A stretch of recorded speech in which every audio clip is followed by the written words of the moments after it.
everybody, welcome back to Vegas Tips and Tricks for August 3rd, 2019. Today we're going to talk about a problem with a solution. You're a Vegas fanatic, enthusiast.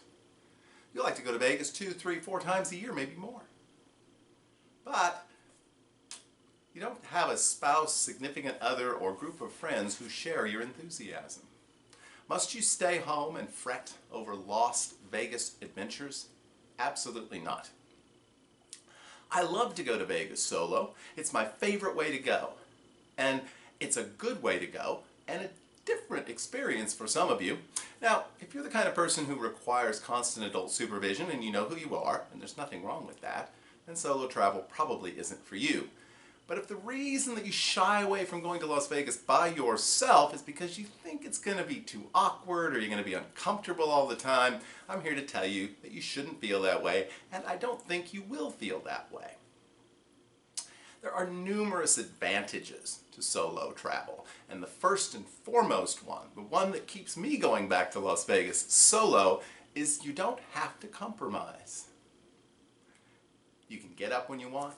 You can go to bed when you want, if you want.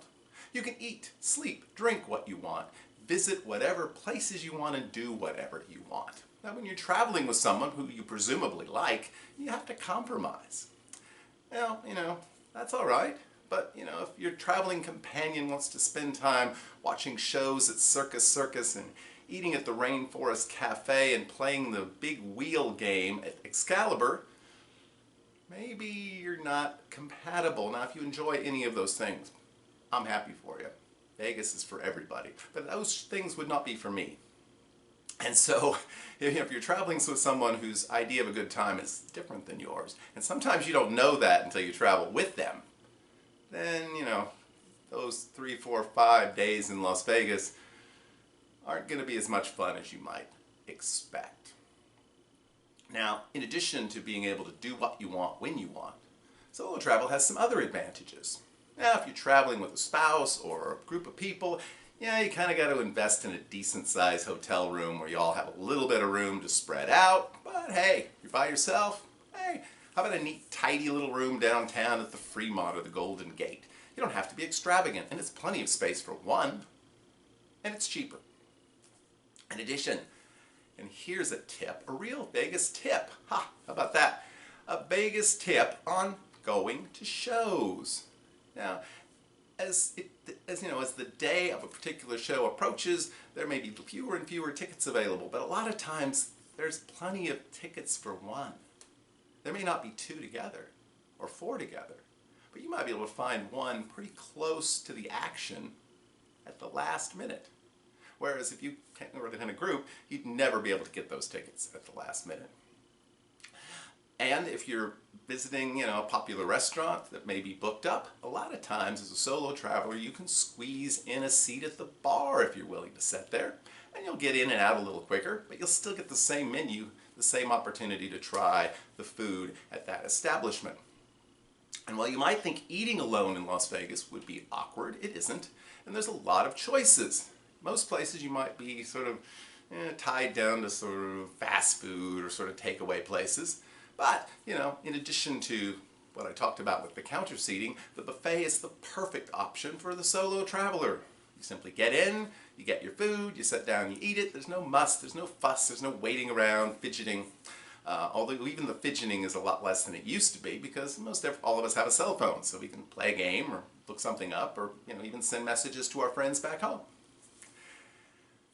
So there's a lot of options there. And there are a lot of solo travelers in Las Vegas, in part because you have a lot of business travelers, and some of them are traveling by themselves for various conventions or other activities.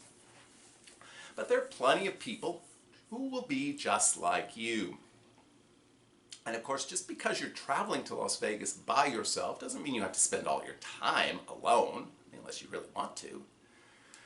There are numerous forums on the internet. Obviously, I have a Facebook group, but there are numerous other Facebook groups. There's even one specifically designed for solo travelers.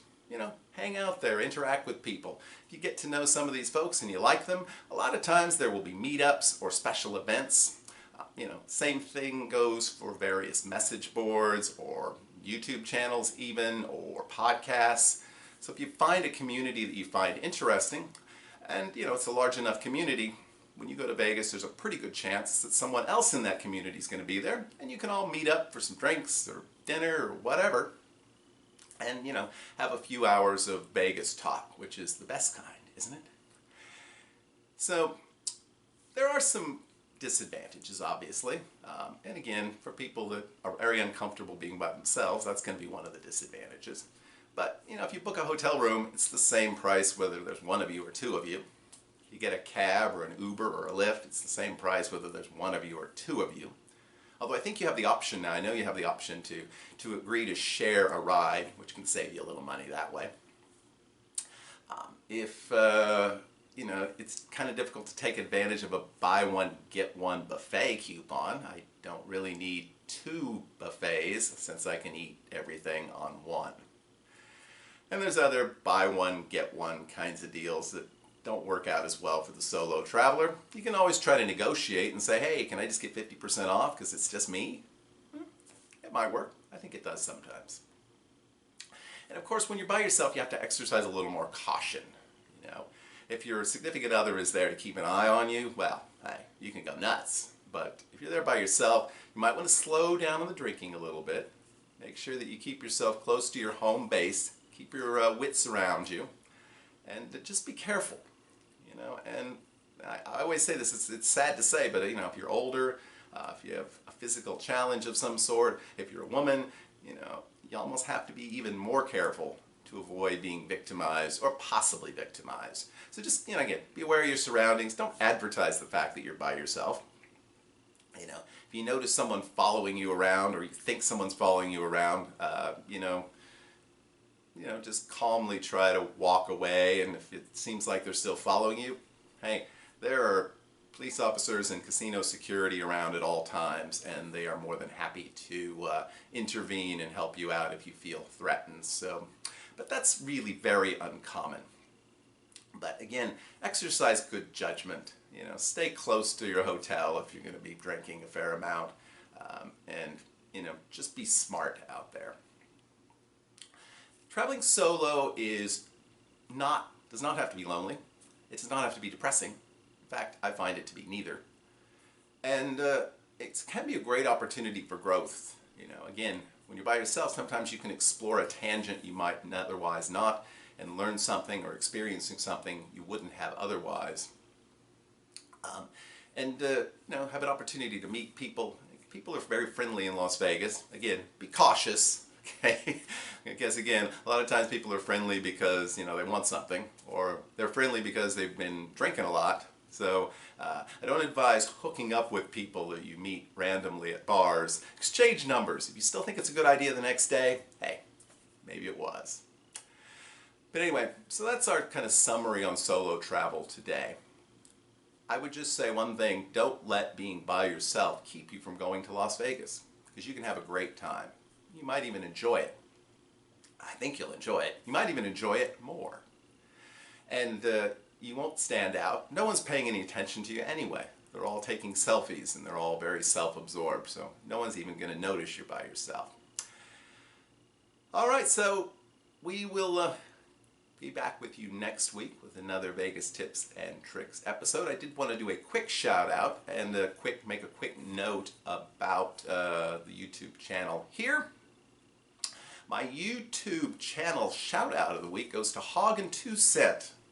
I usually do this at the first of the video, but I'm lazy today. So Hog and 2 Cent, and they are in a list of channels which I am posting a link to under this video down here, so look down there, along with a number of other channels who I consider to be friends of Vegas Tips and Tricks. So I would encourage you to check out those channels, and there's a lot of good material there. You might find some entertainment this weekend. So of course watch all my videos first, but then you can watch theirs as well.